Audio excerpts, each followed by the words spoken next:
আসসালামু আলাইকুম রহমতুল্লাহ। গাইস, আজকে দেখতেছেন আমরা হালিম রান্না করেছিলাম। হালিম রান্না করেছি গরুর পায়া দিয়ে।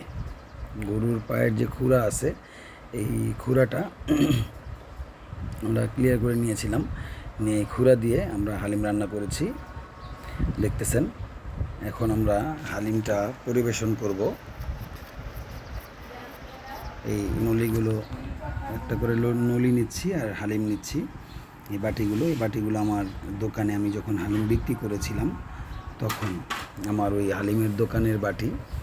এই বাটিতেই আজকে আমরা বাসায় হালিম খাবো, এর জন্য হালিম পরিবেশন করছি।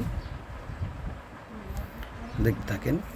এই যে হালিম, আসলে আমার বেবি খুব সুন্দর হালিম রান্না করে। আমরা হালিমের জন্য আরও অনেক জিনিস নিয়েছি। সেটা হলো আপনার পেঁয়াজ বেরেস্তা নিয়েছি, লেবু কাটা নিয়েছি, লেবু কেটে নিয়েছি, কারণ হালিমের সাথে তেঁতুলের টকের চাইতে লেবুর টকটা খুব বেশি ভালো লাগে। এবং দোকান থেকে আমার বড় শালা ও পুরি কিনে নিয়ে আসছে হালিম দিয়ে খাওয়ার জন্য। এবং আমি পেঁয়াজের বেরেস্তা করে রেখেছিলাম আগেই এই হালিম করার জন্য। পেঁয়াজ বেরেস্তা, কাঁচামরিচ, ধনিয়া পাতা, পুদিনা পাতা এগুলো কাটা আছে, এগুলো কেটে নিয়েছি। এবং স্পেশালি আমার দোকানে হালিম বিক্রির জন্য যে একটা মশলা তৈরি করেছিলাম, সেই মশলাটা আমি এখানে ইউজ করব।